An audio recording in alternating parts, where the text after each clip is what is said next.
Hey guys. Hey, we're all here. Yay. Finally it worked. We did it. Yay. Yeah. Lovely. Ja, Can you خلاص guys hear me all right? Sounds good and everything? Yep. Yeah, I can hear you all right. Can you Yeah. hear us fine? Yep. Awesome. All good from here? Great. Mhm. Well, Yeah. let's get this rolling. This is a Club Wonderful. Endroit, I think that's how you pronounce it, conversation. So yeah, just to give everyone a little background, I came across Shufna Collective on Instagram, as I'm friends with George, and yeah, I was really excited seeing some great photos, and I thought, yeah, I'd really like to know what they're up to.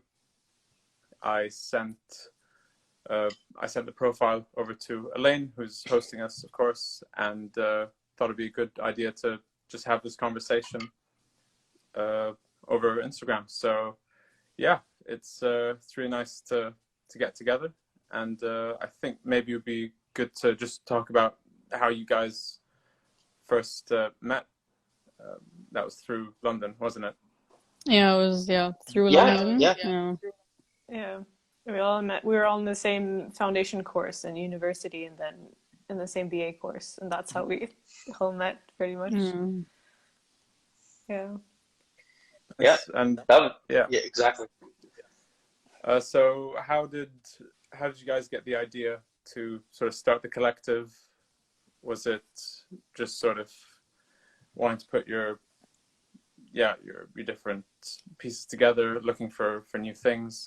What was the discussion behind that? Yeah, It was all of us' idea. Yeah. 100%.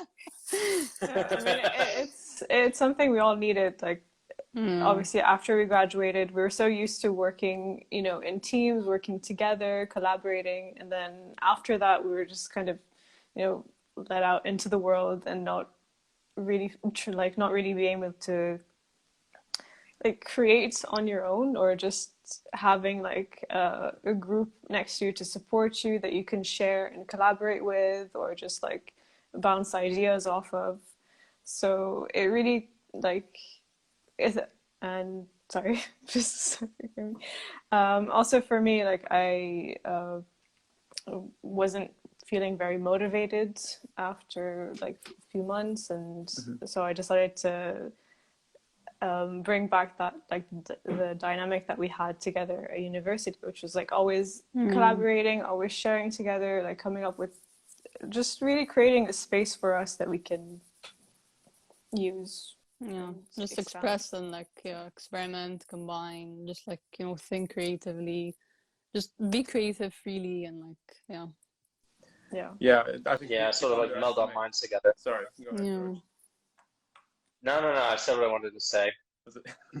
Yeah, I mean, people underestimate just the power of sort of coming together to just sort of pull each other out, and somebody could have some kind of either writer's block or not having sort of self-belief in something, and you need that extra pair of eyes, or even in any other discipline. Just I think it's really quite helpful. And yeah, I wanted to, we want to eventually talk about sort of the different scenes between sort of London, and obviously because you guys are based around the Middle East, you want to kind of map that, just map those points together. So how was your experience in London in terms of sort of creativity? Obviously we know it's a big city and it's international, but what did you find there, and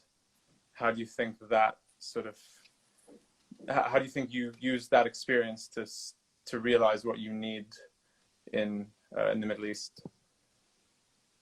Well, I think for me mainly, between here and then mainly and London, there was a lot more outward, external, and obvious, straight up. The scenes were very mainstream, if you will. You could tell where they were. You could tell what was going on. And for me, mainly, I liked seeing that because it didn't feel like I had to dig too deep, or find a scene through carrier pigeon, for example. Like this goes as far back as like 2014 for me.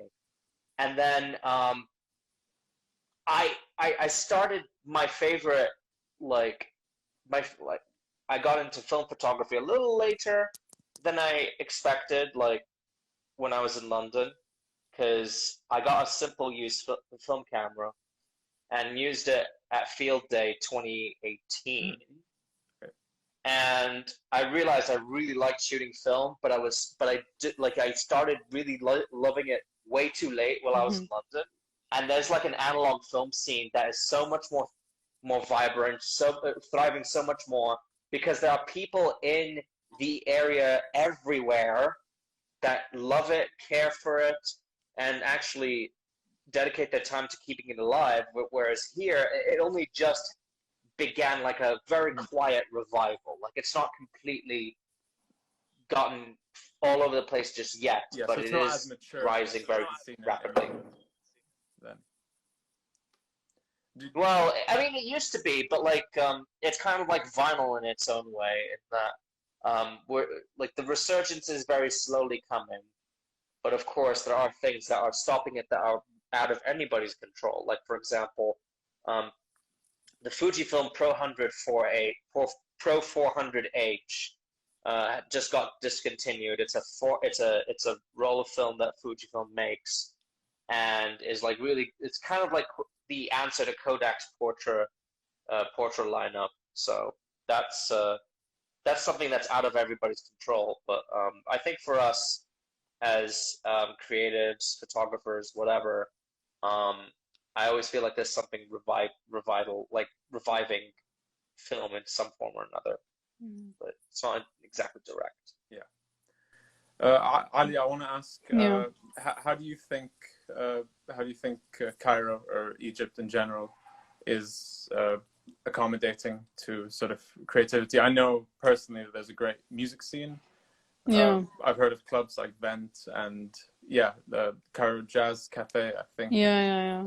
I've always wanted to go out there, but in terms of like how all the different disciplines play in with each other, how have you found the scene there compared to? No, honestly, to be honest, before I went to London, I was like I felt very like dead in that in like our field. But then when I came back, everything was like slowly starting to like rise and grow, and like you can find like literally in every corner and in like every section, like you'll always find something that has to do with like art or music or like writing or just like any form of art.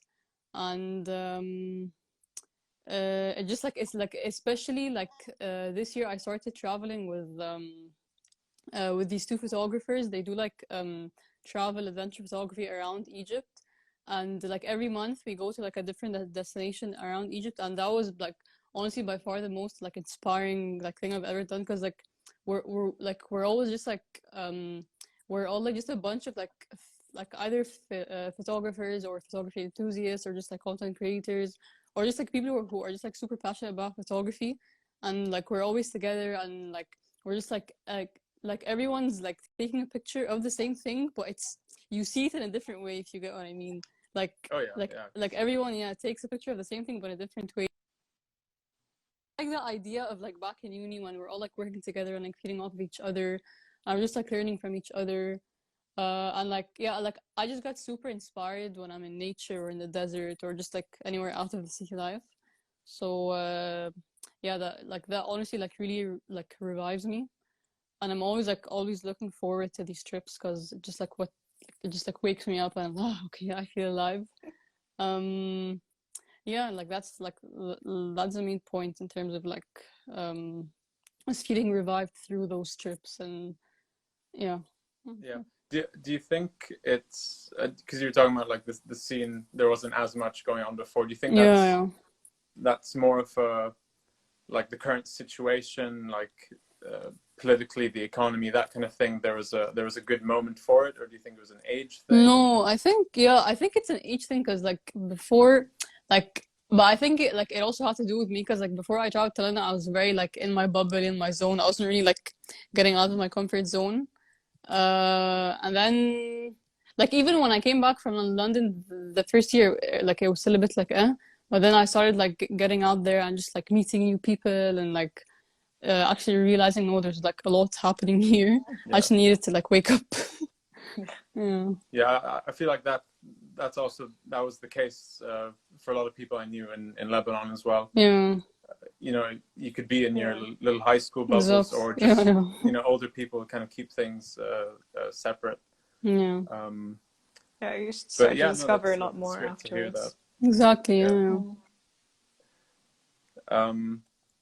Yeah, and Elissa, so when did you sort of come back to Lebanon, and how was that?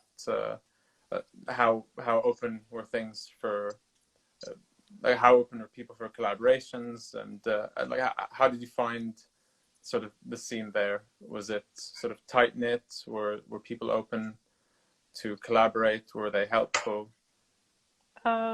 Yeah, I had a different perspective when I came back after I came back to Lebanon right after I graduated, and by that point I felt like I wanted to come back as well. There was just the shift, and because before it was just like I need to leave, I need to go somewhere else, I need to get a change of scenery, see what life is like, you know. And then when I came back here, it was it just gave me a different perspective. It made me appreciate Lebanon a lot more and people here, and the feeling that I had before that people were sort of like closed off and not like able to collaborate and participate completely changed as I started to get more involved in the art scene in Lebanon, and just started meeting new people from, you know, different like working in different art mediums, whether it be like film or painting, photography, like everything, music as well. And people want to create art, and they want to collaborate, and they want to put their stories out into the world. So it's really nice to have us, obviously nowadays not so much, but it's nice to have a space and be able to actually see and collaborate with people. And I guess it's a good point to transition. What do you think Shufna Collective would be sort of offering people, not necessarily specifically creatives, but even, let's say, just consumers, just fans of different art? What are you guys sort of aiming to sort of give people through the platform? That's a good question. I don't know. The main reason we started Shufna Collective was for us to be able, like, it's a platform that we needed for ourselves to be able to grow creatively and expand, network. So ideally, we'd like to extend that to other people and encourage them to actually collaborate with each other, with people around them, with people in different fields as well, because you learn so much more from people if you broaden your horizons. And in terms of the art that we create, just to be able to show a different perspective of our part of the world and the way that we view things and our generation as well, and also having this mix of cultures, because we're from the same region, but we're from 3 different countries, obviously. So it's really bringing in a new perspective. It's showing what we see, like the whole name Shufna. It's like we saw. So showing how we view the world, how we view stories around us, and showing our narratives. So I hope that's a good answer. Yeah. I'm not sure. You pretty much covers all the ground, actually. Yeah. I don't feel like I can add anything to that. It's pretty good. Yeah, great. Do you guys have anything sort of in the pipeline, or is there something you'd like to work towards eventually? Maybe it's on the pipeline now, but you want to sort of work your portfolios towards a certain direction. Yeah. For us, the three of us, I would love to. I'd love for us to like make music videos for artists at some point. Someday, like the three of us will be credited as directed by Shufna Collective, and that's not going to be a peak for me. That's going to be one of the many peaks for me with us, personally. Yeah, we have a lot of projects that we want to work on. A lot of, like George said, music videos, ideally short films, and eventually maybe feature films as well. And we'd love to have an exhibition. Yeah, like too. a physical exhibition. Yeah. Where we see each other and like see stuff in front of us. And also, like, I think just seeing each other, because we haven't seen, like, physically seen each other in a few years, I think. Yeah. We talk to each other every day, and we, like, video chat together every week. So it feels like we're always together, but we haven't actually seen each other in so long. Yeah. But it's all I can about... imagine it must be so hard. And it must be so hard for a lot of other creatives with their peers of trying to course. stay in touch. But yeah, I mean, you guys have a lot of ambition, and through your platform and through the things you do and through the goals you have, like eventually directing music videos, yeah, I think that's really important for other creatives around the Middle East. So yeah, good job to you guys for doing that. Yeah, thank you. Appreciate it. We have a question. I think I haven't really been looking at the comments. I think we've got a question. We got to answer it. Yeah. So yeah, I mean, what are your main mediums? It's interesting because I don't think, I mean, our main medium is technically, you know, film and photography, but I think like through Shufna, we didn't like want to limit ourselves to a main medium. Like we wanted to explore all kinds of medium and like just put like everything together. Yeah, like I wouldn't really say we have main mediums, in my opinion. I think we don't have main mediums, but like each of us has like a main medium. Sure, I don't have one, but I'm sure my other comrades do. Yeah, I think we do focus on photography for the most part, at least for in the beginning, just because we're all like photographers and photography-based people and visual artists, obviously. But we do work a lot with other mediums. Ideally, we'd love to mix photography and like drawing, art, doodles, insert that into it as well. We do a lot of collages too. Yeah, anything visual. Yeah. Like, if it's a picture, a moving image in front of you, then we've probably done something with it or are planning to do something with it. Yeah. Yeah. I basically am kind of, I sometimes play as like a supplier. If there's like a really abstract 35mm shot I took, I'm gonna like give it to Ali and Alyssa to do whatever they want with it, however much they want with it. Like just milk it for everything it's worth, you know? Yeah, George is our cartel.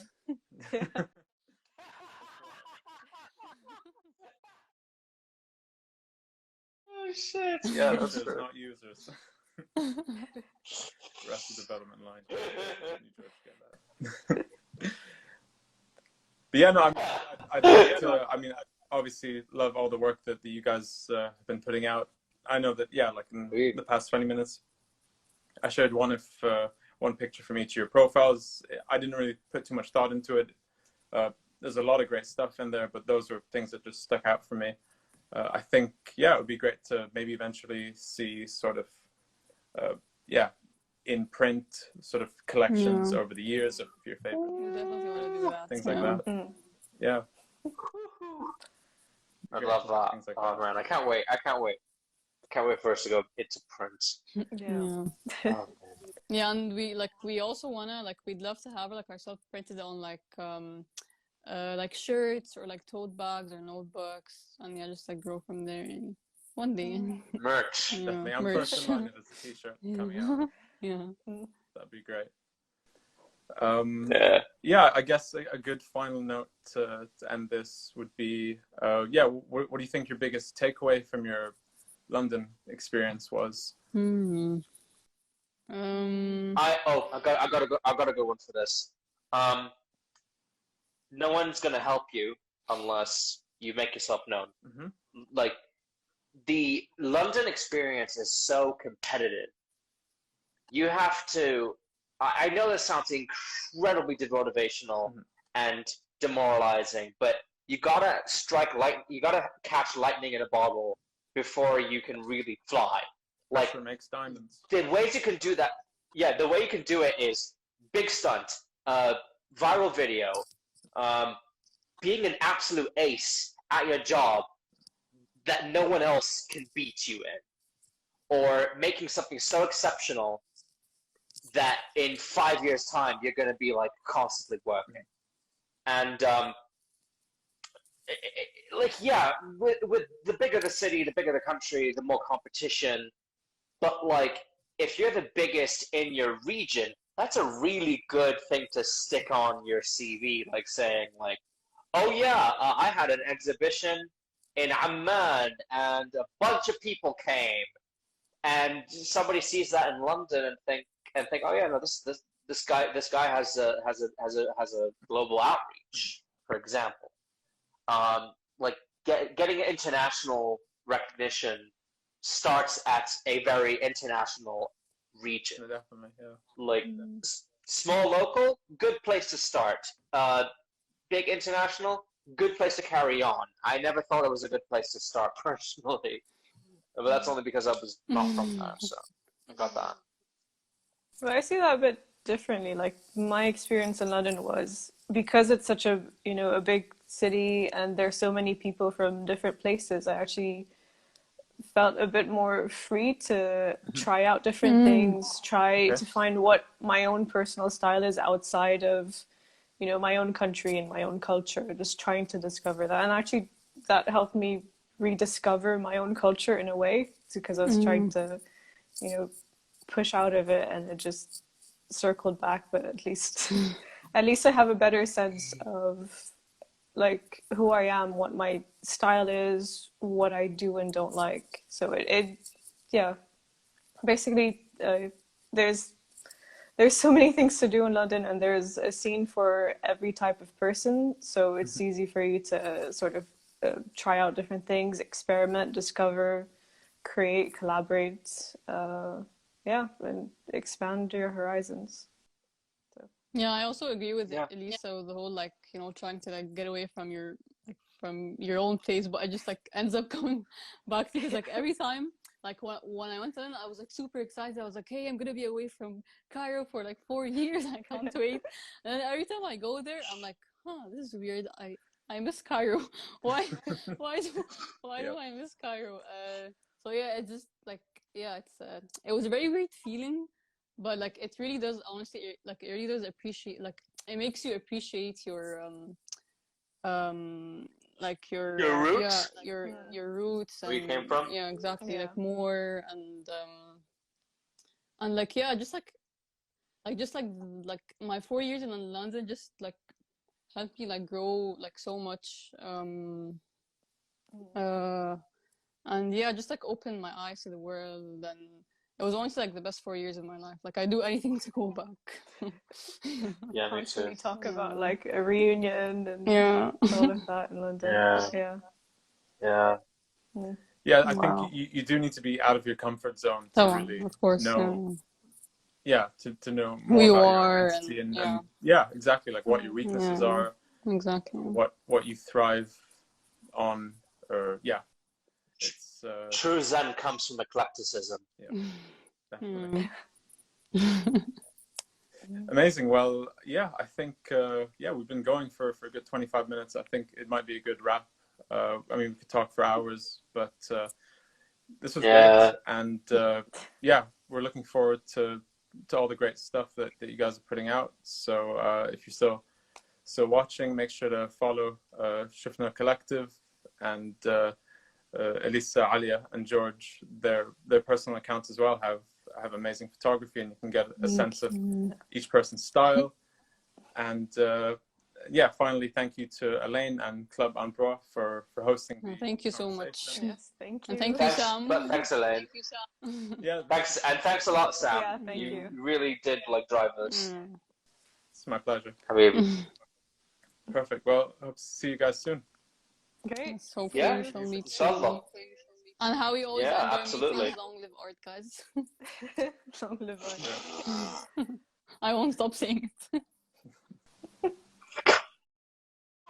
All right. Take care, everybody. Thanks for joining. Bye. Thank you so much. Bye. Bye-bye. Bye.